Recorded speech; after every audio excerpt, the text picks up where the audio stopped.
என்ன, இன்னும் மன்னர் வரவில்லையே? நகர்வலம் சென்றிருந்தார். இந்நேரம் வந்திருக்க வேண்டுமே.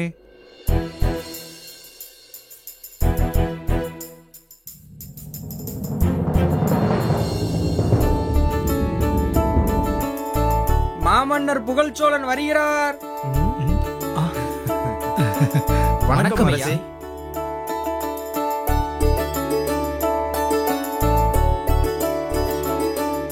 வணக்கம். வணக்கம் ஐயா. வணக்கம்.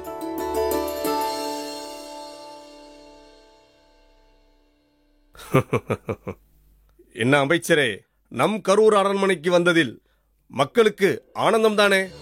என்ன இப்படி கேட்டு விட்டீர்கள்? மிக்க மகிழ்ச்சி. அனைவரும் ஆனந்த கூத்தாடி மகிழ்கின்றனர். வீதி எங்கும் தோரணங்கள் கட்டி வரும் போகும் வழிபோக்கர் மற்றும் உறவினர் அனைவருக்கும் விருந்தூட்டி கோலாகலமாக கொண்டாடினார்கள். அப்படியா? கொண்டாடட்டும் கொண்டாடட்டும். நம் கரூர் அரண்மனைக்கு வந்ததில் மக்களுக்கு ஆனந்தம் தானே?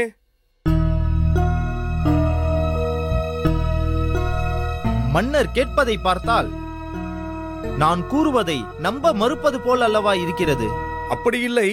அரசாளும் மன்னனுக்கு அறிவுரை கூறும் அரிய பொறுப்பில் இருக்கும் உன் பேச்சை நம்பாமல் இருப்பேனா? பிறகு ஏன் அப்படி கேட்கிறீர்?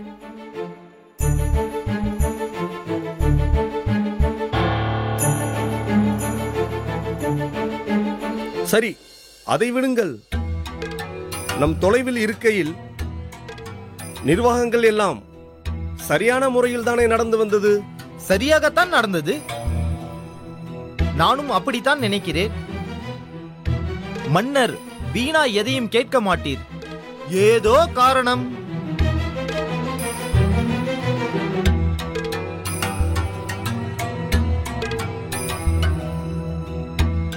நாம் தொலைவில் இருப்பதால் மக்களுக்கு பல இன்னல்கள் நடைபெறத்தான் செய்கின்றது அமைச்சரே.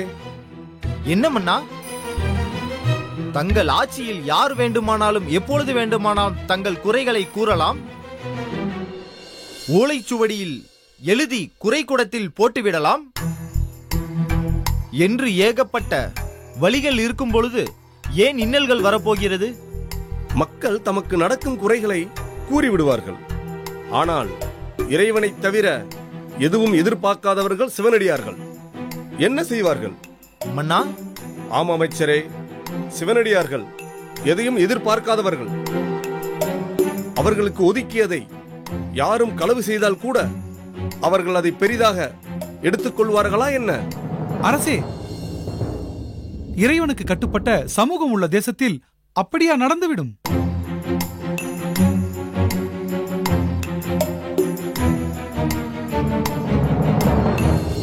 நடந்துவிட்டது தளபதியாரே, நடந்துவிட்டது.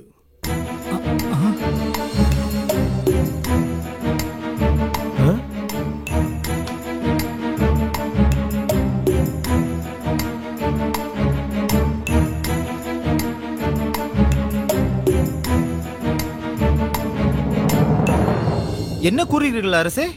யார் எங்கே? அரசே, அவர்களை அழைத்து வாருங்கள். இதோ வருகிறோம்.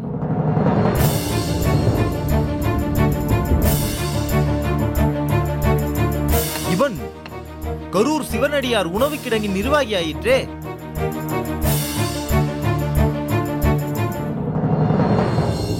அவரேதான். நேற்று நகர்வலம் சென்ற போது அங்கு இறை தொண்டிற்கு நாம் வழங்கிய பொருட்களை சூறையாடிய போது பிடிபட்டன. அட துஷ்டர்களே, உங்களை தளபதி சற்று பொறுங்கள். மன்னியுங்கள் மன்னா. அரசே, நீங்கள் யார்? சிவனை உயிராய் சுமந்து கொள்ளும் உங்களை நினைத்து பார்க்காத சிவனடியார்களுக்கு, கொடுமை செய்யக்கூடியவர்களுக்கு இவர்களை உயிருடன் விடுவதா? அமைச்சரே, ஆத்திரம் கொள்ளாதீர். எந்த ஒரு செயலும் முழு தவறும் ஒருவர் மேல் போய் சேர்ந்து விடாது. அது பலரால் பின்னப்பட்டதாக இருக்கும்.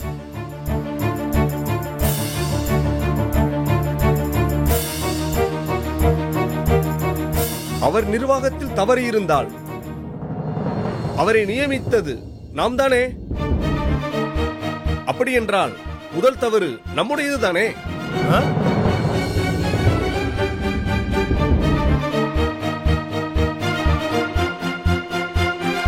அப்படி என்றால் அவர்களுக்கு தண்டனை கொடுக்கும் முன் அதை நம்முள் நாமே கொடுத்துக் கொள்வதுதானே முறை? அரசே, மன்னித்து விடுங்கள் அரசே. சிவனடியாரின் விஷயம் குறை இருந்தால் வெளியே தெரியாது என்று தவறு செய்து விட்டேன். என்னை மன்னித்து விடுங்கள் அரசே. சீ, நிறுத்தடா மூடா. நீ செய்த அயோக்கியத்தனத்தால் அனைவருக்கும் அவமரியாதை. தளபதி, அரசே, இவர்களை கொண்டு சென்று சிறையில் அடையுங்கள். உத்தரவு அரசே. அரசே, ஐயா, இவனை ஐயா, இழுத்துச் செல்லுங்கள். ஐயா, ஐயா, விட்டு விடுங்கள் ஐயா. தயவு செய்து விட்டு விடுங்கள் ஐயா.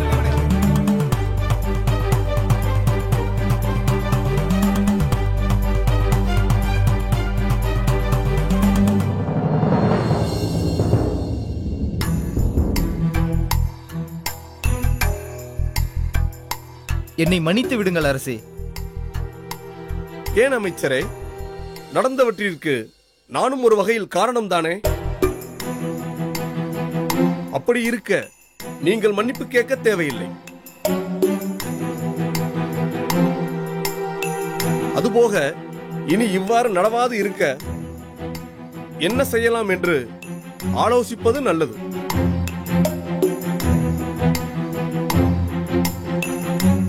பொறுப்பானவர் என்றுதான் பொறுப்பினை ஒப்படைத்தேன். அவர்கள் இப்படி பொறுப்பற்று நடந்து கொள்வார்கள் என்று கனவிலும் நினைக்கவில்லை. அமைச்சரே, ஒருவரிடம் பொறுப்பினை ஒப்படைத்து விட்டோம் என்று ஓய்விடுவதுதான் தவறென்று நான் நினைக்கின்றேன்.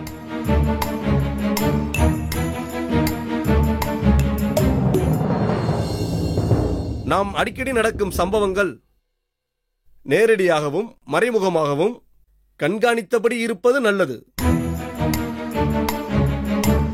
சரிதான். அதற்காக இவ்வளவு பெரிய சாம்ராஜ்யத்தில் எல்லா இடங்களிலும் நடக்கும் குறைகளை நேரடியாக சென்று தீர்ப்பதென்பது இயலாத காரியம். அமைச்சரே, முடியாத காரியம் என்று இம்மண்ணில் எதுவும் இல்லை. தண்ணீருக்குள் 4 நிமிடங்கள் உங்களால் மூச்சடக்கி தாக்கு பிடிக்க முடியுமா? முடியாது. வேறு யாராவது? கடினம்தான் என்று எண்ணுகிறேன். அமைச்சரே, கடலில் முத்து குளிப்பவர்கள் நீந்திய அடியாளம் வரை செல்கின்றனர். முத்து குளித்து திரும்புகிறார்கள். அவர்கள் தாக்கு பிடிக்கவில்லையா? அப்படியானால் உலகில் நாம் முடியாது என்று கூறும் எதையும் யாரோ ஒருவன் தன் செயலால் முடித்து காட்டுகின்றனர்.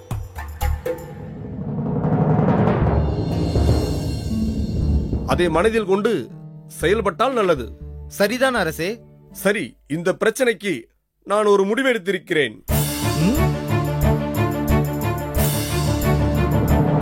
மாதம் ஒரு முறை தேசம் முழுவதும் பயணிக்க உள்ளேன். நல்லது அரசே. அது மட்டுமின்றி நமக்கு அடிபணிந்து கப்பம் கட்டும் அனைத்து சிற்றரசர்களுக்கும் இவ்வாணையை பிறப்பியுங்கள். உத்தரவு அரசே. உடனே நிறைவேற்றுகிறேன்.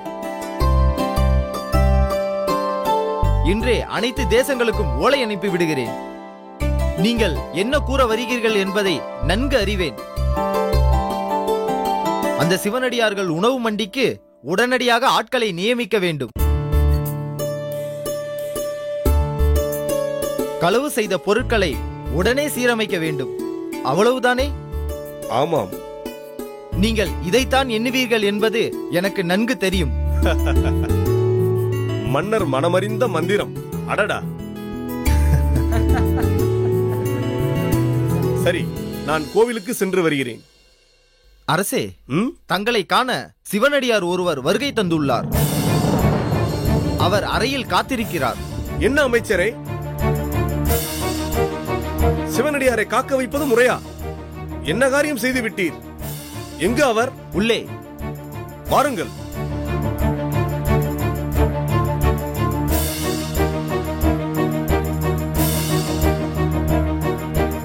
வாருங்கள் அரசே. வணக்கம் ஐயா. நலமுண்டாகட்டும். என்னை மன்னித்து விடுங்கள். தாங்கள் வந்த செய்தி தாமதமாகத்தான் என் காதில் எட்டியது. முன்பே தெரிந்திருந்தால் இப்படி ஒரு சூழல் இருந்திருக்காது. அரசர் இப்படி பதற தேவையில்லை.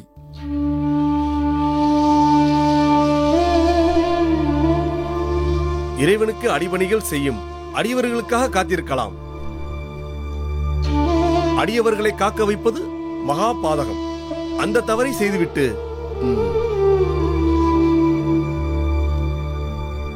எப்படி பதறாமல் இருப்பது?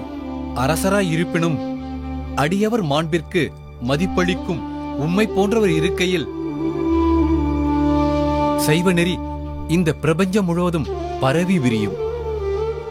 என்னால் முடிந்தவரை சைவ நெறிவினை போற்றி வளர்க்கவே காத்திருக்கின்றேன். நிச்சயம் நடக்கும். பிறகு நான் தங்களை ஓர் உதவி நாடியே வந்துள்ளேன். ஐயா, உதவி என்று தயவு செய்து கூறாதீர்கள். உங்களைப் போன்ற அடியோர்களுக்கு தொண்டு புரியவே என் உடம்பில் அந்த இறைவன் உயிரை ஓடவிட்டு உள்ளான் என்று கருதுபவன் நான். என்ன வேண்டும்? ஆணையிடுங்கள். உம் பணிவினை மெச்சுகிறோம் ஐயா.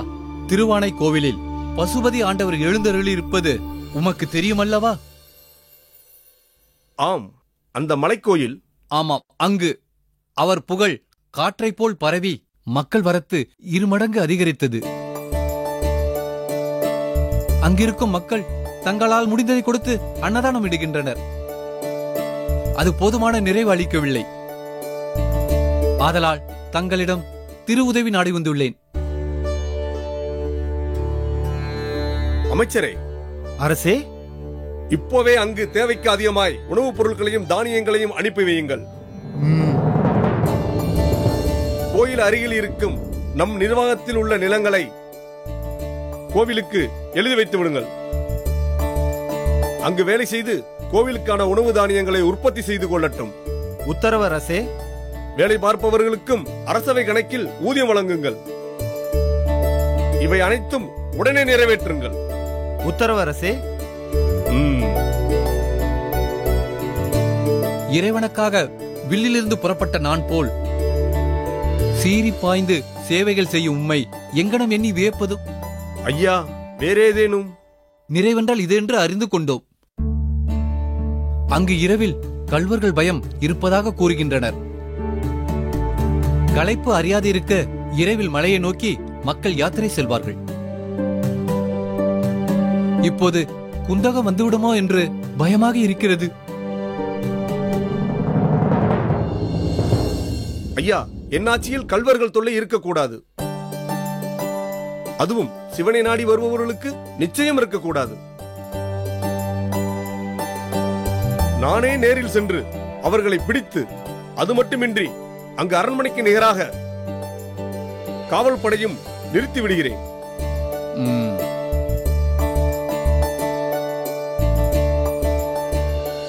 இரட்டிப்பு மகிழ்ச்சி. நான் வருகிறேன் ஐயா. ஐயா, இறை தொண்டிற்காக அரண்மனை வரை வந்துவிட்டு உணவருந்தாமல் சென்றால் எப்படி? வரும் வழியில் திருவானை கோவிலில் சிவகாமி ஆண்டார் கையில் அன்னதானம் அருந்தி வந்தேன். ஆதலால் உன் அழைப்பிற்கு மகிழ்ச்சி. நான் வருகிறேன் அரசே. வாருங்கள். ஓம் நம சிவாய.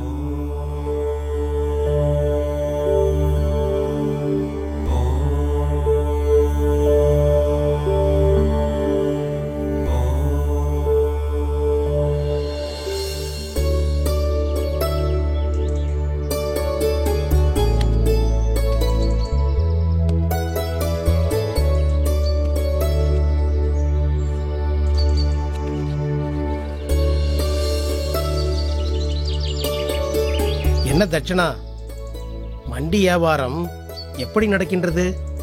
அந்த இறைவன் அருளால் மிக நன்றாகவே நடக்கிறது. உமது மண்டியில் அனைத்து பொருட்களும் தரமாக உள்ளதே. எங்கிருந்து இறக்குமதி செய்கின்றாய்? எந்த பொருளும் இறக்குமதி செய்யப்பட்டதல்ல. ஏதோ 1-2 மட்டும்தான் இறக்குமதி செய்கின்றேன். அப்படியா? பின் மற்றவையெல்லாம்?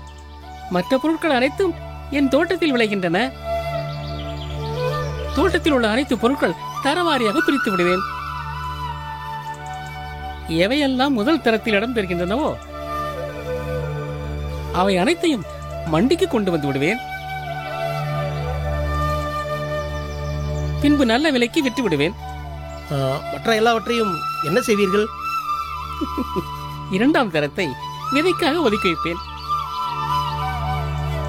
மற்ற அனைத்து தரத்தில் உள்ளவைகளையும் பசுக்களுக்கு உணவாக்கி விடுவேன்.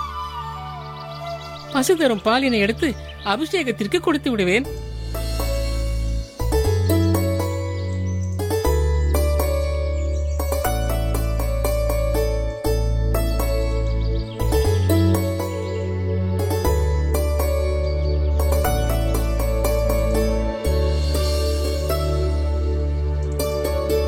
என்ன குருக்களே, அனைத்தையும் கேட்டு தெரிந்து கொண்டு சிரிக்கின்றீர்கள்? இது விலை போகாது என்று நீர் முடிவு செய்த ஒன்றை அப்பசு இறைவனுக்கு அபிஷேக பொருளாக மாற்றிவிடுகின்றதே. என்ன குருக்களே, அனைத்தையும் கேட்டு தெரிந்து கொண்டு சிரிக்கின்றீர்கள்? இது விலை போகாது என்று நீர் முடிவு செய்த ஒன்றை அப்பசு இறைவனுக்கு அபிஷேக பொருளாக மாற்றிவிடுகின்றதே.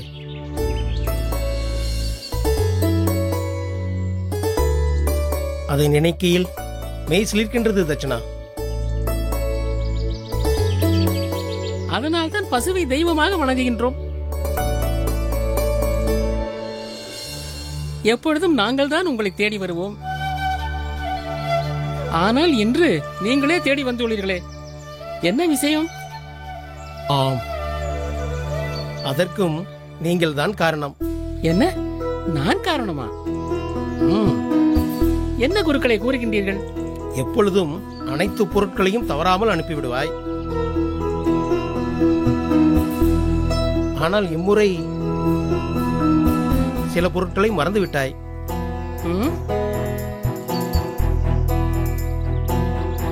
அதனால் உன்னை சந்தித்து அவைகளை பெற்றுச் செல்லலாம் என்று வந்தேன்.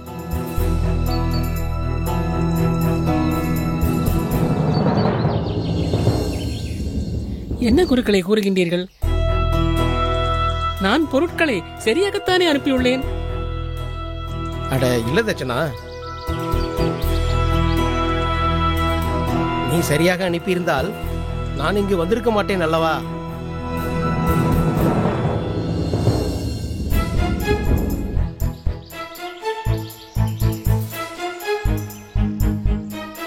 என்ன விடுபட்டது என்று கூறுங்கள். எப்பொழுதும் கோவிலுக்கு தேவையான பொருட்களுடன் சேர்த்து எனக்கு தேவைப்படும் உணவுப் பொருட்களையும் அனுப்பி வைப்பாய். ஆனால் இம்முறை எனக்கு தேவையான உணவுப் பொருட்களை அனுப்பவில்லையே.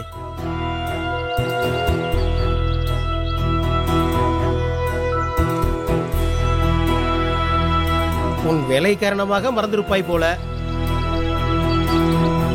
அதனால் உனக்கு ஞாபகப்படுத்தி வாங்கிச் செல்லலாம் என்று வந்தேன்.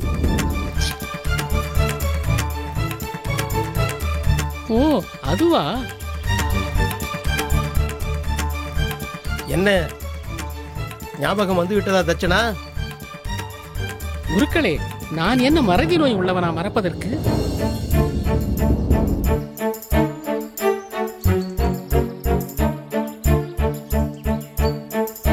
சரி சரி, கோபம் கொள்ளாதே தட்சணா.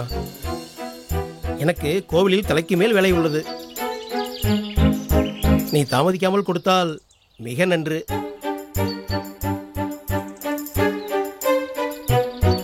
இம்முறை கோவிலுக்கு தேவையான பொருட்களை மட்டும்தான் தர வேண்டும் என்று தர்மகர்த்தா ஐயாவிடமிருந்து உத்தரவு வந்துள்ளது.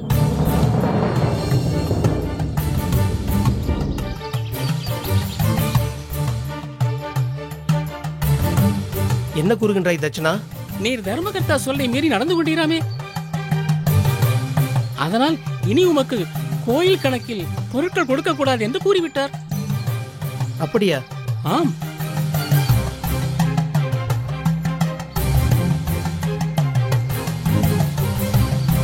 சிவபெருமானே, என்ன சோதனை அப்பா இது?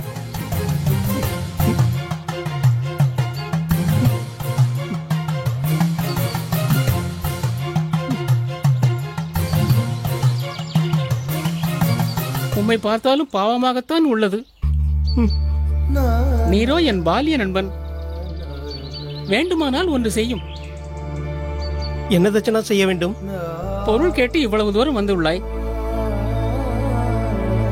இம்முறை மட்டும் பொருட்களை வாங்கிக் கொள். மிக்க நன்றி அப்பா.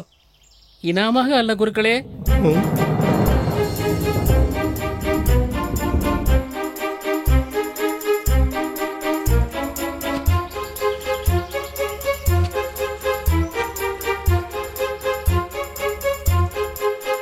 தொகையினை செலுத்தி வாங்கிச் செல்.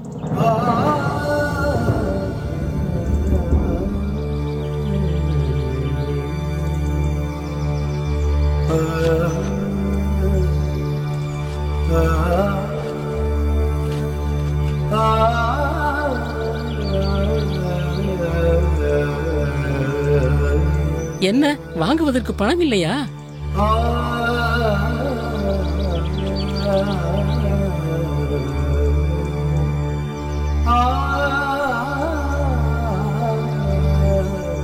பணம் வாங்காமல் பொருள் கொடுக்கும் அளவிற்கு நான் ஒன்றும் வசதி படைத்தவன் அல்ல.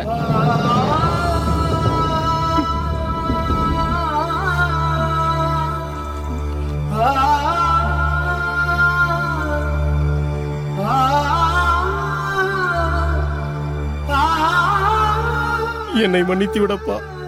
இங்கு நின்று கண்ணீர் விடாதீர். இப்பாவத்தை நான் எங்கு சென்று கழிப்பது? என் கண்ணீரால் உன் வியாபாரம் முடங்கிட வேண்டாம்.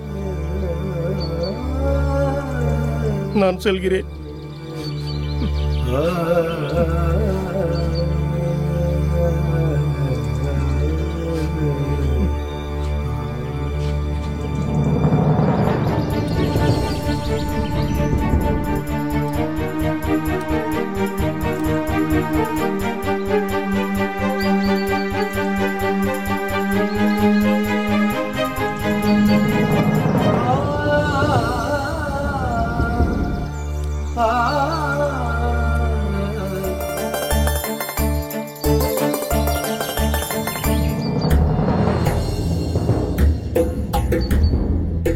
இன்று அதிகாலையிலேயே குறி சொல்பவள் நல் காரியம் ஒன்று நடக்கும் என்று கூறிவிட்டால், நடக்கப் போகும் நல்லது நமக்கா இல்லை நம் ஊருக்கா என்னவென்று புரியவில்லையே. சரி, சற்று பொறுத்திருந்து பார்ப்போம்.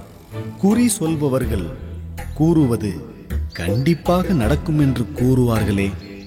இன்று பொழுது விடிந்ததில் இருந்தே சற்று நன்றாகத்தான் உள்ளது. இன்றே நிகழ்ந்து விடுமா, இல்லை 2-3 நாட்கள் ஆகுமா? குறி சொல்பவள் கூறினாலும் கூறினால் இப்படி பித்து பிடித்து திரியும்படியாய்விட்டதே. இப்பொழுது என்ன செய்வது? தச்சன் வரட்டும். ஐயா,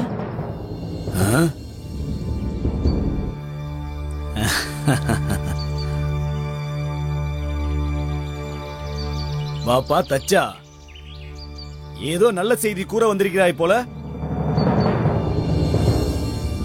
எப்படி ஐயா நான் கூற வந்தது நல்ல செய்திதான் என்று முடிவு செய்தீர்கள்? இன்று காலை வீட்டிற்கு ஒரு குறி சொல்பவள் வந்தாள். அவள்தான் கூறினாள், ஐயா, நீங்கள் இன்று வெளியே செல்வதற்கு முன்பாக உங்களுக்கு ஒரு நல்ல செய்தி வரும் என்று.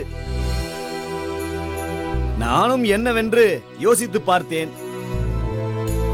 இதோ நீயே வந்து விட்டாய்.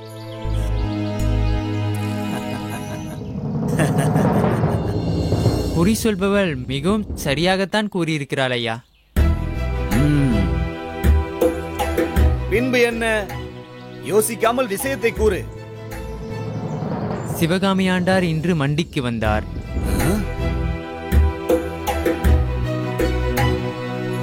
பின்பு வியாபாரத்தை பற்றி என்னிடம் விசாரித்தார். தச்சா, இழுக்காமல் நேராக விஷயத்திற்கு வருகிறாயா? சரி ஐயா, கோவிலுக்கு தேவையான பொருட்கள் வந்துவிட்டது.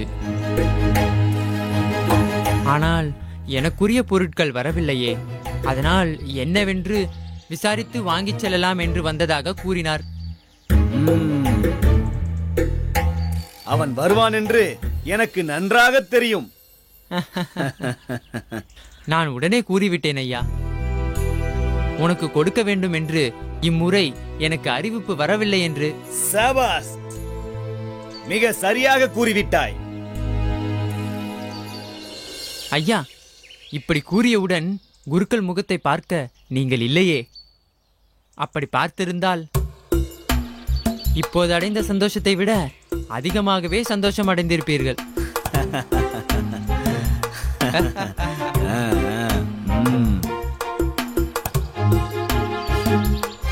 ஐயா, அந்த குருக்கள் கோவிலில் தான் தங்கியிருக்கிறார். அப்படி இருக்கையில் ஏன் அவனுக்கு உணவுப் பொருட்கள் மட்டும் தரக்கூடாது என்று கூறியிருக்கிறீர்கள்?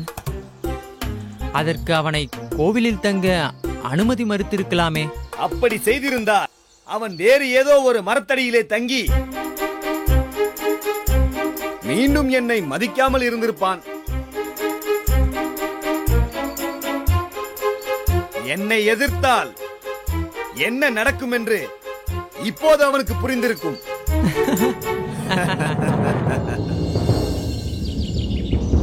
இனி என்னை எதிர்க்கும் எண்ணம் கூட தோன்றாது. இது அவனுக்கு சரியான தண்டனை தான் ஐயா. கோவிலை கட்டி காக்கும் தர்மகர்த்தாவை மதிக்காத குருக்களுக்கு இதுதான் நான் கொடுக்கும் முதல் அடி. போக போக பார் தச்சனா, அவன் என்ன நிலைக்கு ஆளாக போகிறான் என்று.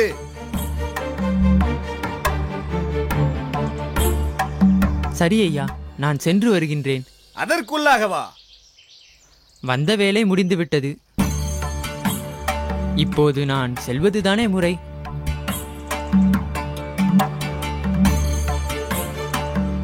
சற்று பொறு, நான் இதோ வருகின்றேன்.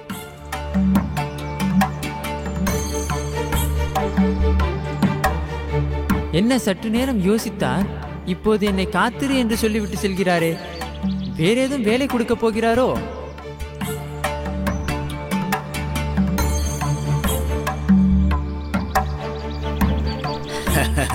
இந்தாரும் ஐயா. என்னையா இது? பொன் மூட்டை. எனக்கு எதற்கையா இது? நீ செய்த உதவிக்கு தட்சணை கொடுப்பதுதானே முறை. வாங்கிக் கொள்ளும்.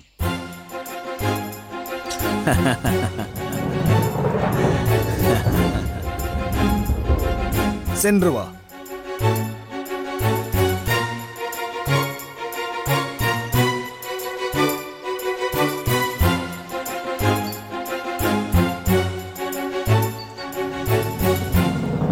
குறி சொல்பவள் மிகவும் சரியாகத்தான் கூறியுள்ளாள். குருக்களின் நிலைமை இப்பொழுது திண்டாட்டம்தான். இப்பொழுது அந்த குருக்களுக்கு புரிந்திருக்கும், நம்மை விட மிஞ்சியவர்களிடம் பகை கொள்ளக்கூடாது என்று. இப்பொழுது அவனை சந்திக்க வேண்டுமே. இப்பொழுது அவன் என்ன செய்து கொண்டு இருப்பான்? ஒருவேளை பசியினால் எங்காவது தள்ளாடிக் கொண்டு இருப்பான். அதை பார்த்து நான் ஆனந்தம் பட வேண்டும். சரி, முதலில் கோவிலுக்கு சென்று பார்ப்போம்.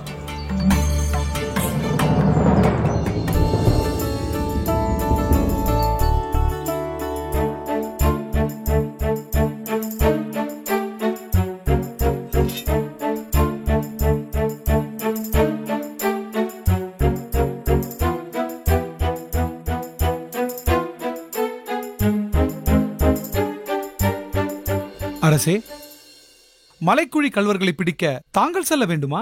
நம் காவலர்களை அனுப்பினால் அவர்கள் பார்த்துக் கொள்ளப் போகிறார்கள். இல்லை தளபதி, நானே சென்று இதற்கு ஒரு முடிவினை தேடுகிறேன். இறை வழிபாட்டிற்கு உதவினால் ஒழிய என் மனம் ஆறுதல் அடையாது. அப்படி என்றால் நானும் உடன் வருகிறேன். இல்லை இல்லை, நம் பக்கத்து நாட்டிற்கு போர் சம்பந்தமான ஓலை வரும் நேரம் இது. நீங்கள் அதை கவனித்துக் கொள்வதுதான் நல்லது. நீங்கள் இல்லாமல் நான் மட்டும் எப்படி முடிவெடுப்பது? நீங்கள் தளபதி, நான் அரசனாயிருப்பினும் போர் விஷயங்கள் உங்களை நம்பித்தான், உங்கள் உத்தியில் தான் நடக்கிறது. ஆதலால் நீங்கள் அந்த முடிவினை தீர்மானிப்பது ஒன்றும் தவறில்லை. அரசே, உங்கள் மீது நம்பிக்கை இருப்பதனால் தான் உங்களை பணியில் அமர்த்தினேன். என் முடிவின் மீது நம்பிக்கை இருப்பதனால் தான் உங்களை முடிவெடுக்க சொன்னேன்.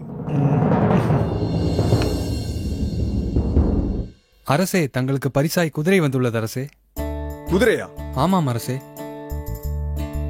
யார் அனுப்பியது? குறிப்பாய் தெரியவில்லை அரசே. சரி, நீங்கள் சொல்லுங்கள்.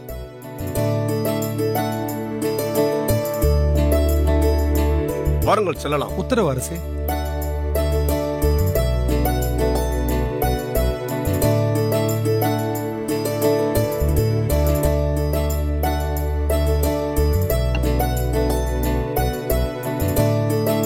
அமைச்சரே, ஏதோ குதிரை வந்துள்ளதாமே?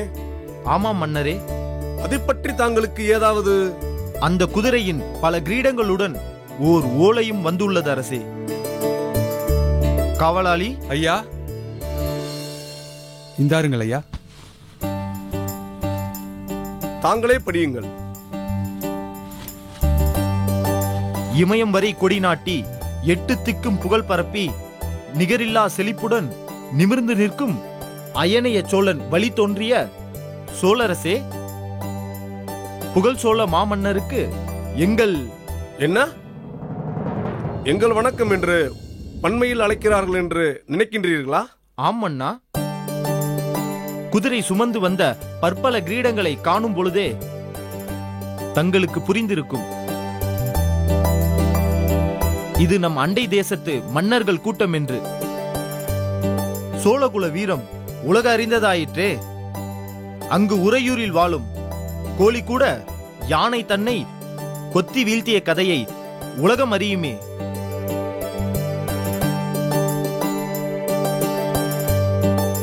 அப்படி பறவை கூட வீர காற்றை சுவாசித்து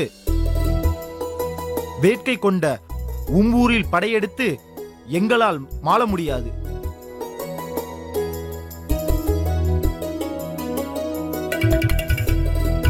ஆதலால் சுற்றி உள்ள சுங்க தேசம், மகர தேசம், இமாலய தேசம், சூர தேசம் என அந்த தேசத்து சாம்ராஜ்யத்தின் சார்பாக ஓர் குதிரை ஒன்றை பரிசளித்து அதில் எங்கள் கிரீடங்களை தங்கள் காலடியில் சமர்ப்பிக்க அனுப்பி உள்ளோம்.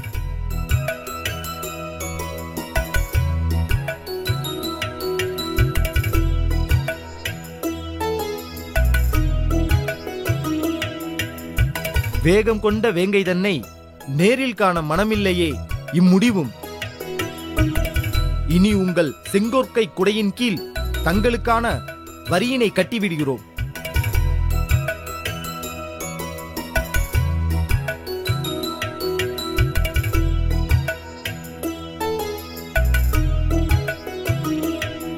தாங்கள் விரும்பினால் நேரில் சந்திக்கவும் ஆவலாக உள்ளோம். இங்கு மேற்கூறிய அனைத்தும் எங்கள் முழு சம்மதத்துடன் ஒருமித்த மனநிலையுடன் இவ்வரசர்கள் எழுதி கொடுத்தது. அரசர்களின் விவரம் பின்வருமாறு. சுங்கதேச மன்னன் பரிபாலன்,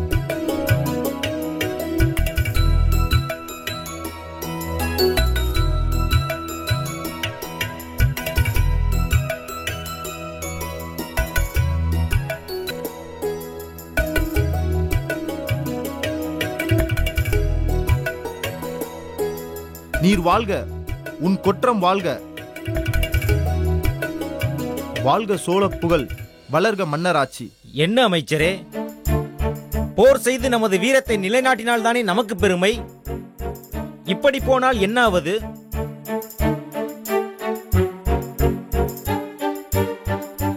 ஆமரசே, வெட்டி குத்தி களிறு உடலை கடுகு உண்ணும் போர்க்களத்தில் வீர தமிழ் மரத்தி பால் குடித்த வீரர் கூட்டம் 8 திக்கும் வெடித்து சிதறி சீறி பாய்ந்து சின்ன பின்னமாக்கி கிடைக்கும் வெற்றியே நாம் விரும்புவது. இது இப்படி சுலபமாக முடிந்துவிட்டதே. தளபதியாரே, அதைவிட இதுதான் நமக்கு பெரிய பெயர். நம்மை எதிரே நிற்க முடியாதென்று இப்படி ஊரறிய நம்முன் மண்டியிடுவது எவ்வளவு பெரிய பெயர்.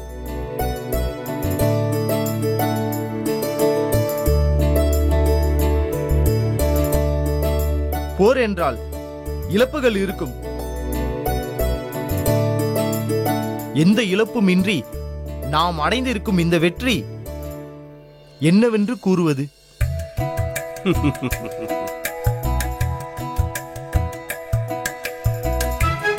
அதுவும் சரிதான்.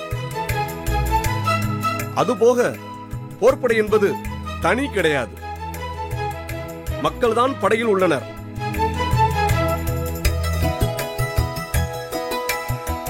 அப்படி இருக்க மன்னர் நாட்டை சரியாக ஆண்டால் மக்கள் நலத்தில் உறுதுணையாக இருப்பார்கள். அதர்மம் தலைவிரித்து ஆடும்போது மக்கள் அவர்களுக்கு அடிபணிய மறுப்பார்கள், போர் செய்ய ஒத்துழைக்க மாட்டார்கள். இப்படி வந்த கிரீடம் அந்த தேசத்தில் அதர்மம் தலைவிரித்து ஆடுவதை கூறுகிறேன். நாம் தான் அதை சீர் செய்ய வேண்டும். உத்தரவு அரசே. தளபதியாரே, அந்த குதிரையை அரசருக்கு நிகராக மதிப்பளித்து போற்றி பாராட்ட வேண்டும். உத்தரவு அமைச்சரே. அரசே, அரச காவலர் சிலரை இந்த குதிரைக்கு பரிகாரராய் நியமிக்கிறேன். சரி, அப்படியே ஆகட்டும். நான் வருகிறேன்.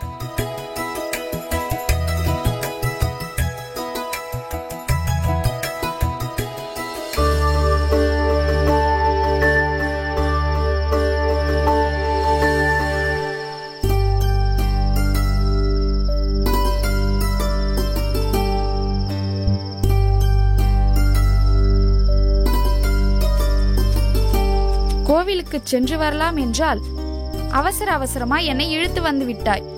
அப்படி அவசரமாய் வந்தும் இப்பொழுது என்னவானது? இருட்டி விட்டது. இதற்கு கோவிலுக்கு சென்றே வந்திருக்கலாம். சற்று அமைதியாக வா. நம் ஊரில் இல்லாத கோவிலா?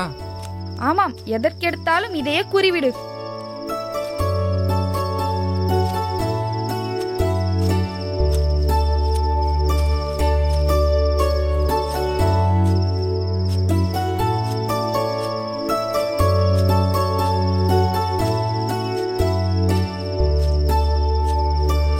என்றைக்கும் இல்லாத இந்த சந்தையில் நல்ல கூட்டம். நல்லபடியாக வியாபாரம் முடிந்து விட்டதல்லவா? எனக்கு புற்றாடைகளும் ஆபரணங்களும் வாங்கி கொடுத்து விடுங்கள். பாதிக்கு மேல் காய்கறிகளை திரும்பித்தான் கொண்டு வரப் போகிறோம் என்று நினைத்தேன். என் தோழி குந்தவை கூட என்னிடம் பந்தயம் கட்டினாள்.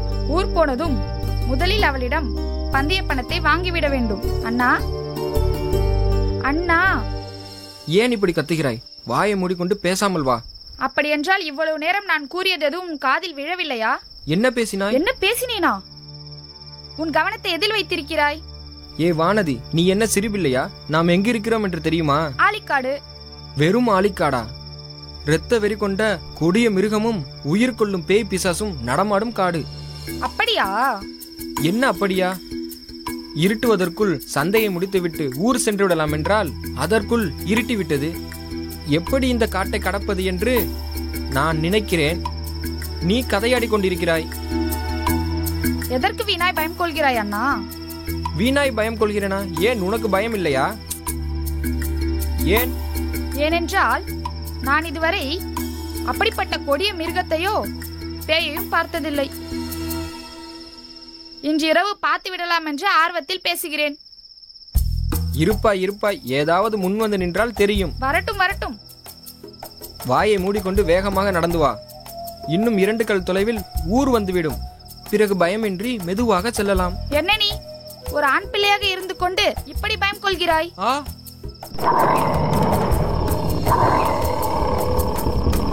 பொதுவாக பெண் பிள்ளைகள் தான் பயம் கொள்வார்கள், ஆண்கள் ஆறுதல் கூறுவார்கள். ஆனால் நீ ஒன்று செய். நீ இனி என்னை அண்ணாவென்று அழை. என்ன நான் கூறுவது?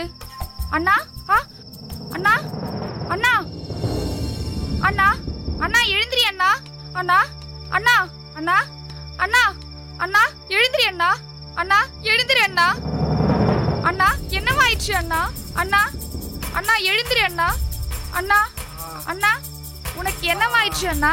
மெதுவாக எழுந்திரி அண்ணா. என்னால் எங்கும் நகர முடியவில்லை. என் காலில் அடிபட்டு விட்டது. ஐயோ,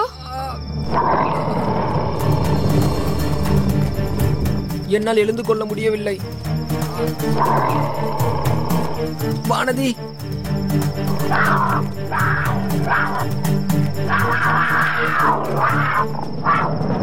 உனக்கு ஏதும் உருவம் தெரிந்ததா?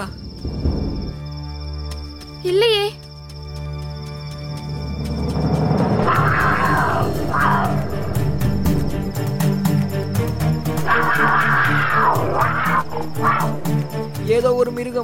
நம்மை நெருங்கி நடமாடுகின்றது.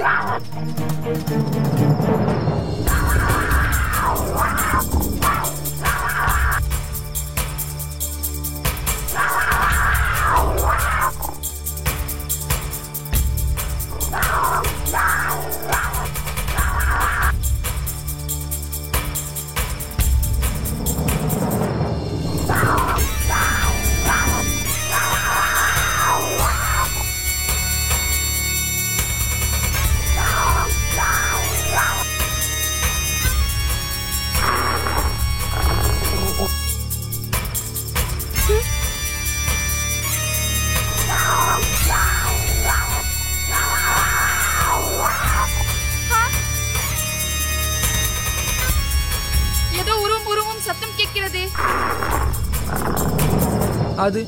அது நம்மை நெருங்கி வந்து கொண்டிருக்கிறது. அது பசியுடன் கத்தும் மிருகத்தின் உருமல் தான் அது. இப்பொழுது என்ன செய்வது? சத்தம் நம்மை நோக்கிதான் வருகிறது.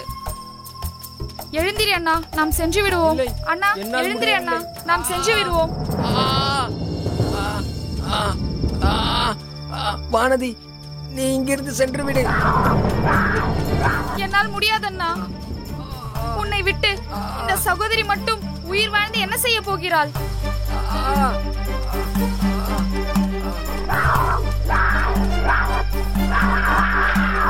ஐயோ, அந்த மிருகம் அருகில் வந்துவிட்டது. இன்னும் சற்று நேரத்தில் நம்மை இரையாக்கிவிடும். இறைவா, நீங்கள் தான் எங்களை காப்பாற்ற வேண்டும்.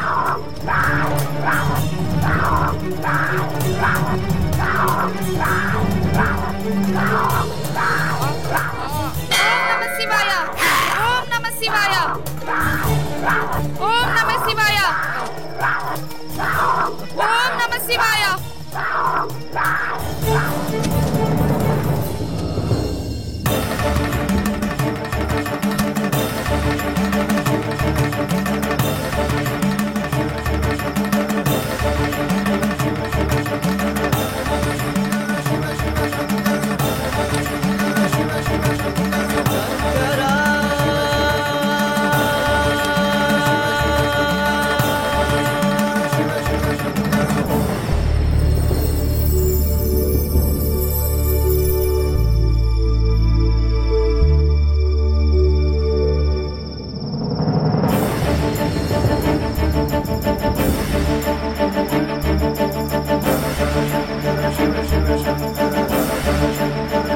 ஐயா, எங்கள் வீடு அருகில் தான் உள்ளது.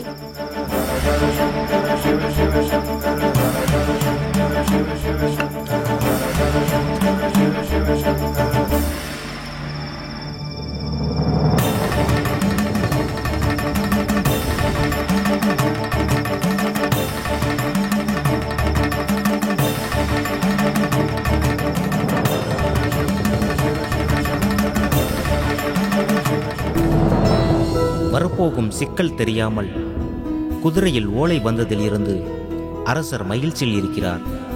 அனைத்து பக்கத்து தேசத்து மன்னர்களும் அரசரிடம் மண்டியிட்டு விட்டனர் என்று அவர் எண்ணிக்கொண்டிருக்கிறார். ஆனால் அந்த அதிகனின் பெயர் அந்த ஓலையில் இல்லை என்பதை அவர் கவனிக்க தவறிவிட்டார்.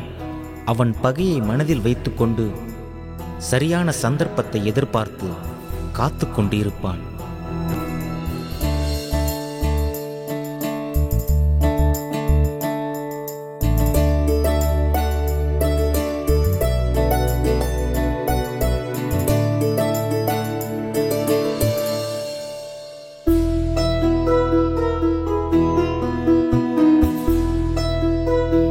இத்தனை மன்னர்களும் சோழ பேரரசருக்கு அடிபணிந்த பின்னும் அவன் மட்டும் அடிபணியவில்லை என்றால் நிச்சயம் அதற்கு பின் ஏதோ ஒரு திட்டம் வைத்திருப்பான் என்றுதான் தோன்றுகிறது. பெரும் சிக்கல் ஏதும் ஏற்படும் முன் இதை அரசரின் கவனத்திற்கு விரைவாக கொண்டு செல்ல வேண்டும்.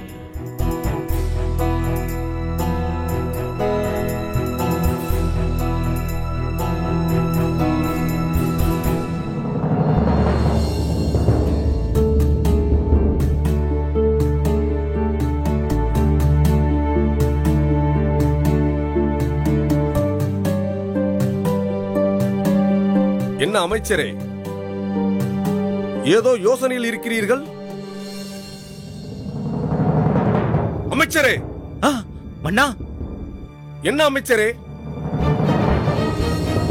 ஏதோ நிகழ்ந்திராத சம்பவம் இழந்ததை போல் உள்ளீர்கள். என்ன யோசனையில் இருக்கிறீர்கள்? கூறினால் நானும் தெரிந்து கொள்ளலாம் அல்லவா? இல்லை, வரப்போகும் சிக்கலை எண்ணித்தான் மன்னா. சிக்கலா? என்ன அமைச்சரே உளறுகின்றீர்கள்?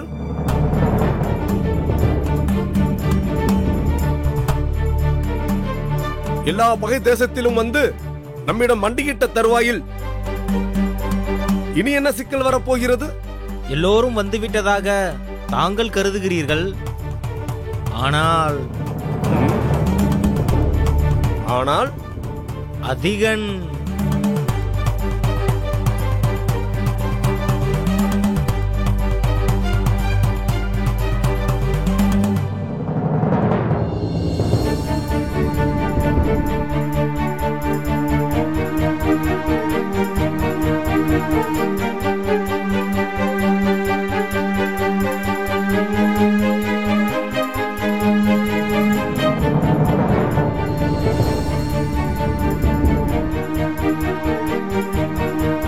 என்ன கூறுகிறீர்கள்?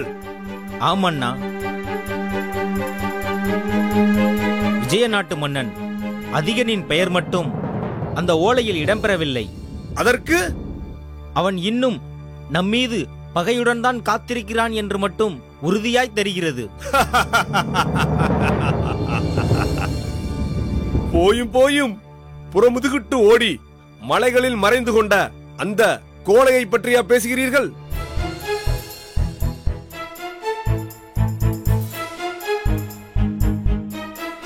அரசே, அடிபட்ட நாகம் கடுமையாக சீரும் என்ற பழமொழியை அறியாதவரா நீங்கள்? அவன் பாம்புக்கு பொருத்தி பேசக்கூட தகுதியற்றவன். அடுப்படியில் பயந்து ஒதுங்கும் பூனை. சுடுநீரில் விழுந்த பூனை பச்சை தண்ணீரை பார்த்தாலும் பயந்து ஓடும் என்ற பழமொழிதான் அவனுக்கு பொருந்தும். பாம்போ பூனையோ, அவன் நம் எதிரி. எதற்கும் தற்காப்புடன் இருப்பது நல்லது. ஆமாம் மன்னா.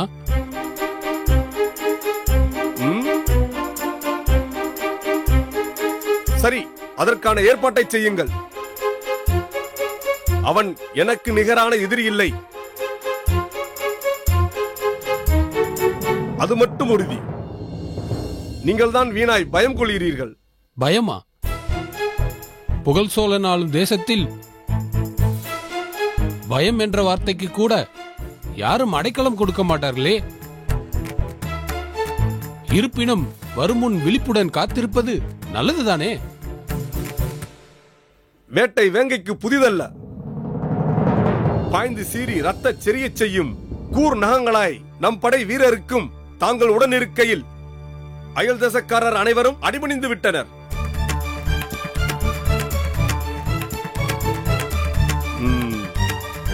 இனி அவனை உயிரோடு விட்டு வைப்பது தவறு. நான் கள்வர்களை கவனித்து விட்டு வந்து அதிலம் பக்கம் கவனம் செலுத்துகிறேன். சென்று வருகிறேன்.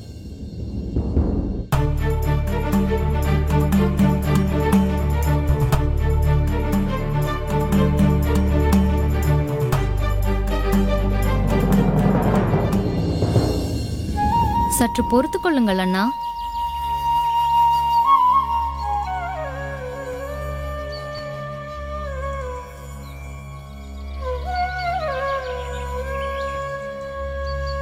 இந்த மூலிகை சாறை வைத்தால் எல்லாம் விரைவாக சரியாகிவிடும்.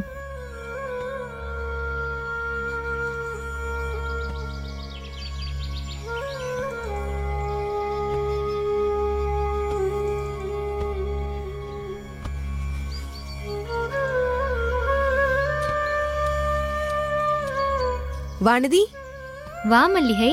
என்னடி, அண்ணனுக்கு ஏதோ காயம் என்றார்கள்? ஆமாம் அம்மா, காலில் தான் சிறு காயம். என்னண்ணா இப்படி கூறிவிட்டாய்? சிறிய காயமா இது? எப்படி பலமாக அடிபட்டுள்ளது? பார்த்து ஜாக்கிரதையா இருக்க கூடாதா? ஆமாம், எங்கே நடந்தது? துறையூர். நீ இரு அண்ணா, நான் கூறுகிறேன். மல்லிகை, நானும் என் சகோதரனும் துறையூர் சந்தைக்கு சென்று திரும்பினோமா? சரி. நடந்து வருவதற்குள் காரிருள் சூழ்ந்து விட்டது. அதுவும் காட்டினை கடப்பதற்குள். ஐயோ, அது மிகவும் மோசமான வனப்பகுதி ஆயிற்றே. ஆமாம், அங்கு கேட்ட ஒலிகளும் இருள் வரைந்த ஓவியமும் அப்பப்பா, இப்பொழுது நினைத்தால் கூட கண்முன்னே பயம் தாண்டவமாடுகிறது.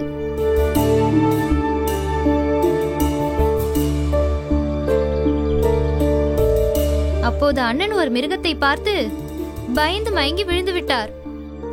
அப்போது காலில் ஏற்பட்ட காயம்தான் இது. ஓ, அப்படி ஏற்பட்ட காயமா இது?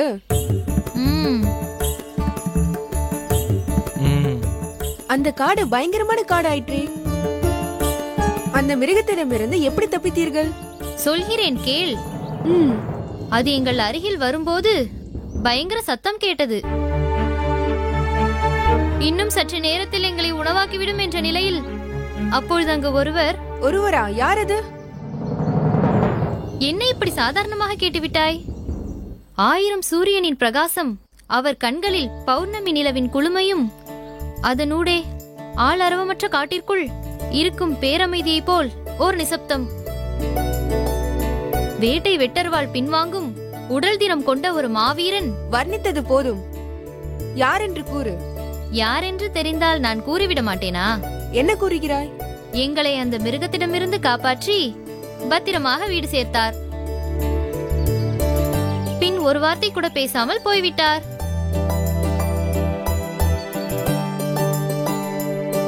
ஆனால் அவரை பற்றி நினைக்கும் பொழுது ஒரு இறையருள் வெள்ளம் என்னுள் பெருக்கெடுக்கிறது. உண்மையாகவா? ஆமாம். என்னென்ன கூறுகிறாய்? என்னென்ன பதில் கூறாமல் இருக்கிறாய்?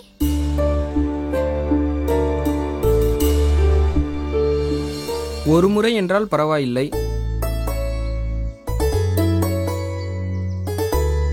காலை முதல் எத்தனை தடவை இதே கேள்வியை கேட்பாய்?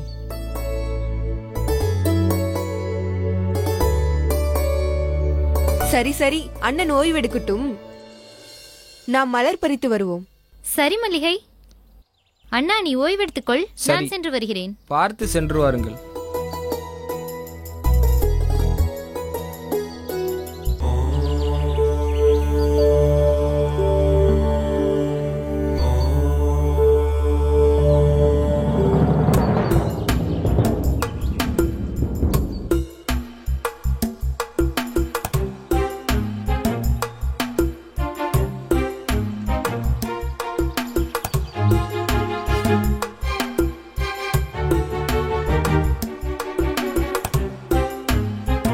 என்ன, இந்த குருக்களை காணவில்லை? எப்பொழுதும் கோவில், சிவன், பூஜை என்று இருப்பான். ஒருவேளை ஓடி மறைந்து விட்டானா? மிகப்பெரிய செல்வந்தர்கள் கூட என்னுடன் வர்த்தகத்தில் மோதினால் ஒன்றும் மிஞ்சாமல் போய்விடுவார். இவன் யார்? உனக்கு தினமும் பூஜை மட்டும் செய்யும் குருக்கள். அவன் என்னுடன் மோதினால் தாக்கு பிடிப்பானா?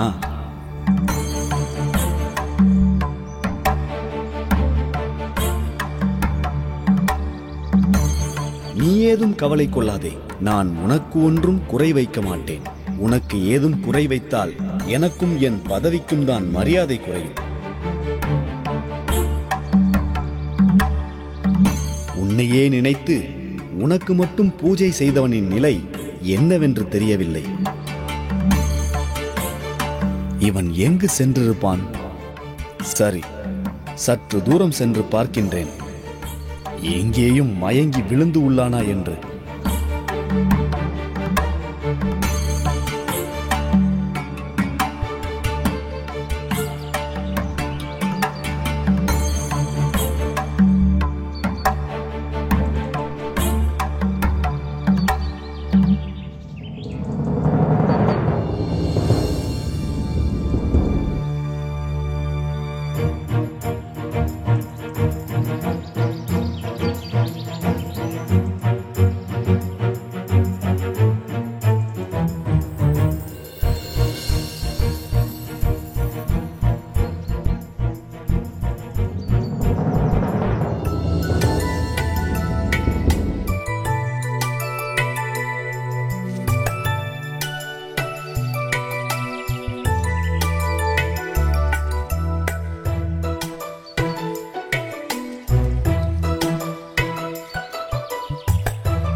வானதி, நீ கூறினாயே உறவினர் என்று. அவர் யார் என்று உனக்கு தெரியுமா? அதை தானடி தெரியாமல் தவித்துக் கொண்டிருக்கிறேன். பார்ப்பதற்கு எப்படி இருப்பார்? அதைத்தான் அப்படி வர்ணித்து கூறினேனே.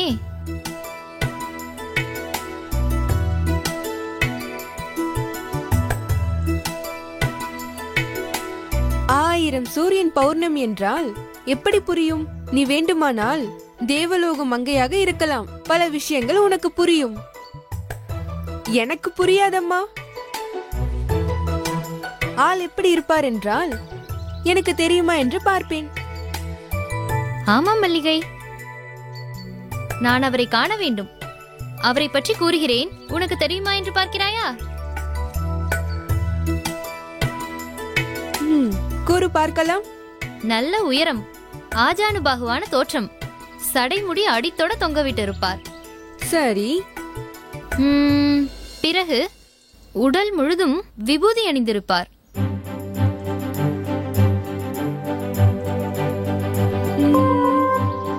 கையில் பரிசு வைத்திருப்பாரா? ஆமா மல்லிகை. உனக்கு எப்படி தெரியும்? நீ அவரை பார்த்திருக்கிறாயா? அவரை தெரியுமா? எங்கிருக்கிறார்? அவரை பற்றி இங்கு யாருக்கும் முழுதாக தெரியாது. ஏன்? அவர் நாடோடியாய் திரிபவர், சிவத்தொண்டு செய்யும் சாது. என்ன கூறுகிறாய்? ஆமாம் வானதி, யாருக்கேனும் ஆபத்தென்றால் உடனே வந்து உதவுவார். அவ்வளவு பெரிய மனிதரா அவர்? பார்க்கும் போதே அது தெரிந்தது. இப்படி அனைவரும் காப்பதே அவருடைய வேலை. ஆக சிவனுக்கு அனுதினமும் சாந்தமாய் சேவை செய்ய 1000 பேர் இருப்பினும் அவர் துயர் துடைக்க இறைவனுக்கு அடுத்தாற்போல் அவதரித்துள்ளாரே. மல்லிகை, அவர் எங்கிருக்கிறார் என்று உனக்கு தெரியுமா? ஏன்? கூறேன், அவரை காண வேண்டும் போல் உள்ளது. முதலில் பூக்களை சேகரி, பிறகு கூறுகிறேன். கூறடி. முடியாது. முதலில் பூக்களை சேகரி, பிறகு கூறுகிறேன்.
வானதி,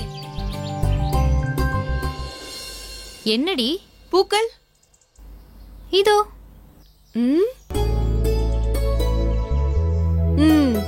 இதுதான் உங்க ஊரில் பூக்களா?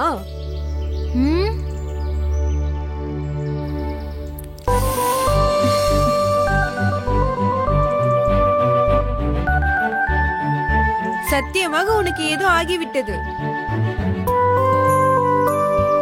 ஆகட்டும், பரவாயில்லை. அவர் எங்கிருக்கிறார் என்று கூறேன். அங்கு காற்றுக்குள் சென்றால் நீர்வீழ்ச்சி அருகே ஒரு ஆலமரத்தின் அருகில் அவர் குடியில் உள்ளது. சரி, வா போகலாம். எங்கு? என்னால் முடியாது. நீ வேண்டுமானால் சென்று வா. எனக்கு பயமாக உள்ளது. சரி, நீ கிளம்பு, நான் பார்த்து வருகிறேன். வானதி, வானதி!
என்ன இவன் ஓடியிருப்பான் என்று பார்த்தால் பூஜைக்கு பூக்களை அல்லவா சேகரித்துக் கொண்டிருக்கிறான்.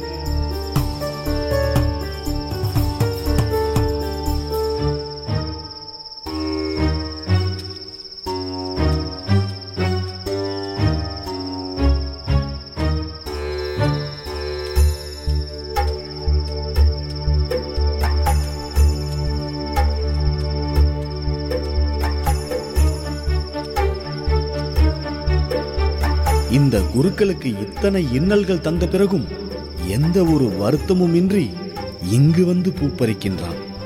இவனுக்கு நான் தரும் துன்பங்கள் போதவில்லை போல. இவனுக்கு உண்ண உணவில்லாமல் செய்த போதும் அதை சிறிதும் பொருட்படுத்தாமல் அதிகாலையிலேயே இங்கு வந்து ஆர்வமாக பூக்கள் பறித்து இறைவனுக்கு பூஜைகள் செய்ய ஆயத்தமாகிக் கொண்டிருக்கிறான்.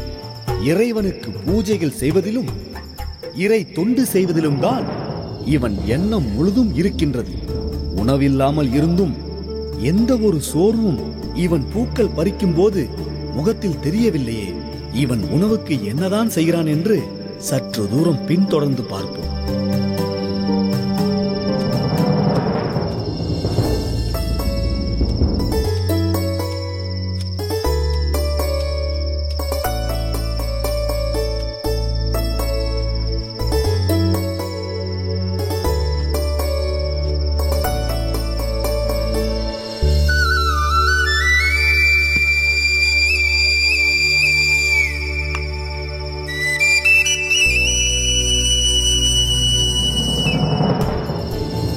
ஓஹோ, தண்ணீர் குடித்து உயிரை காப்பாற்றுகின்றானா? ஐயோ பாவம், இவனை இன்னும் தண்டித்தால் மாண்டு விடுவான் போல.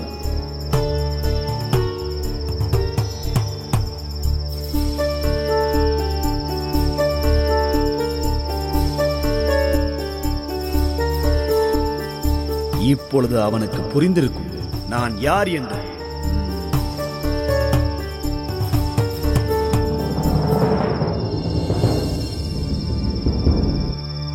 இனி இவன் என்னை எதிர்க்கும் எண்ணத்தை கைவிட்டு விடுவான். என்னை எதிர்த்தால் என்ன ஆகும் என்று இப்பொழுது புரிந்திருக்கும். ஒருவேளை உணவு கூட கிடைக்காமல் உயிர் வாழ்ந்து கொண்டிருக்கும் நிலையிலும் பூஜைக்கு பூக்களை பறித்து செல்கிறாயா?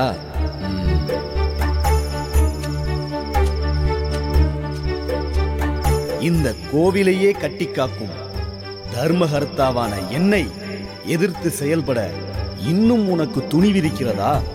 குருக்களே, உன்னை அவ்வளவு சாதாரணமாக நான் விட்டுவிட மாட்டேன்.